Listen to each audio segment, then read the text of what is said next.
പൂക്കോട്ടുകാവ് ഗ്രാമപഞ്ചായത്തിലെ കാക്കയങ്ങാട് കോളനിയുടെ ദുരവസ്ഥയ്ക്ക് പരിഹാരമാകുന്നു. കോളനിവാസികളെ മറ്റൊരു സ്ഥലത്തേക്ക് മാറ്റിപ്പാർപ്പിക്കാനുള്ള തീരുമാനവുമായി പഞ്ചായത്ത് ഭരണസമിതി.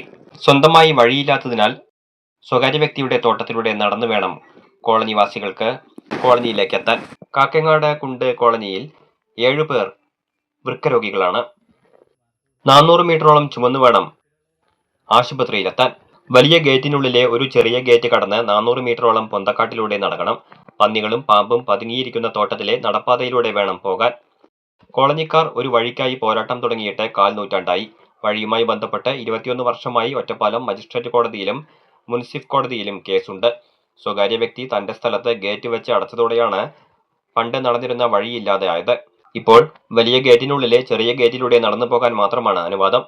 കോളനിയുടെ തെക്കു കിഴക്ക് ഭാഗത്ത് വനംവകുപ്പ് ഭൂമിയാണ്. 10 കുടുംബങ്ങളാണ് ഇവിടെയുള്ളത്. 10 കുടുംബങ്ങളിലായി 50ഓളം പേർ ഇവിടെയുണ്ട്.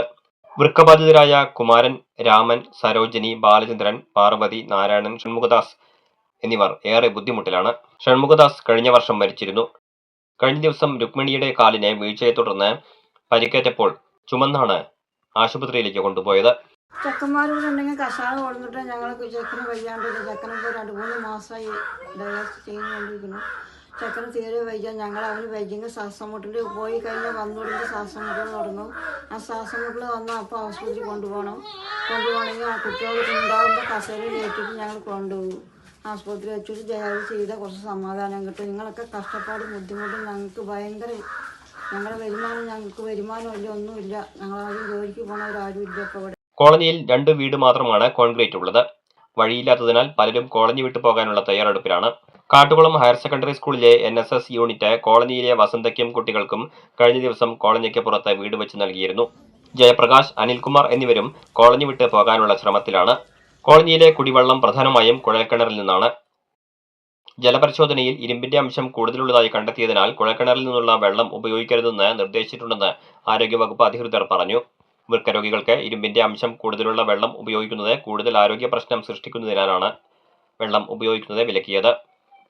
വൃക്കരോഗത്തിന് വ്യക്തമായ കാരണം കണ്ടെത്താനായിട്ടില്ല. പല കാരണങ്ങൾ കൊണ്ടാകാം എന്നാണ് ആരോഗ്യവകുപ്പിന്റെ നിഗമനം. ഇതിനു പുറമെ പ്രമേഹ രോഗികളുമുണ്ട്. കോളനിയിൽ ഒരു സാധാരണ കിണറുണ്ടെങ്കിലും ഇതിലെ വെള്ളം എല്ലാവർക്കും തികയുകയില്ല. വേനലാകുമ്പോൾ വെള്ളവും കുറയും. നിലവിൽ കോളനിയിലുള്ളവരെ മറ്റൊരു സ്ഥലത്തേക്ക് മാറ്റിപ്പാർപ്പിക്കാനുള്ള തീരുമാനം പഞ്ചായത്ത് എടുത്തിട്ടുണ്ടെന്ന് പൂക്കോട്ടുകാവ് ഗ്രാമപഞ്ചായത്ത് പ്രസിഡന്റ് P. ജയശ്രീ, വാർഡ് അംഗങ്ങളായ P. മനോജ്, അരവിന്ദാക്ഷൻ എന്നിവർ പറഞ്ഞു. ഇതിനുള്ള സ്ഥലം കണ്ടെത്തിയിട്ടുണ്ട്. പട്ടികജാതി വികസന വകുപ്പ് ഇത് സംബന്ധിച്ച് ഉടൻ അനുകൂല തീരുമാനമെടുക്കുമെന്നാണ് പ്രതീക്ഷിക്കുന്നതെന്ന് പഞ്ചായത്ത് അധികൃതർ പറഞ്ഞു. ഇതുമായി ബന്ധപ്പെട്ട് വകുപ്പ് ഉദ്യോഗസ്ഥർ സ്ഥലം സന്ദർശിച്ചിരുന്നു. പട്ടികജാതി സങ്കേതം അവര് വഴിയില്ലാതെ കഷ്ടപ്പെടുന്ന ആളുകളാണ്. രോഗാവസ്ഥയിലുള്ള നിരവധി ആളുകളുണ്ട്. അവർ പഞ്ചായത്ത് തീരുമാനിച്ചിട്ടുള്ളത് അവരെ അവിടെ നിന്ന് പുറത്തേക്ക് വേറെ സ്ഥലങ്ങൾ വാങ്ങി പുനരധിവസിപ്പിക്കുക എന്നുള്ളതാണ്. അതുമായി ബന്ധപ്പെട്ട ഫയൽ സർക്കാരിൻ്റെ പരിഗണനയിലുണ്ട്. ബഹുമാനപ്പെട്ട പട്ടികജാതി വികസന മന്ത്രിയുടെ അടുത്ത് ഈ ഫയലുണ്ട്. ഞങ്ങൾ ഒരു പൂർണ്ണമായ വിശ്വാസം 1-2 മാസത്തിനുള്ളിൽ അതിന് ഉത്തരവായി വരും. അവരെ മാറ്റുന്നതിന് ആവശ്യമായ ഫണ്ട് പട്ടികജാതി വകുപ്പ് മന്ത്രി സർക്കാർ അനുവദിക്കും എന്നാണ് ഞങ്ങൾക്ക് പൂർണ്ണമായൊരു ബോധ്യം ഉള്ളത്. അതുമായി ബന്ധപ്പെട്ട് നിരവധിയായ പ്രവർത്തനങ്ങൾ ഞങ്ങൾ നടത്തിയിട്ടുണ്ട്.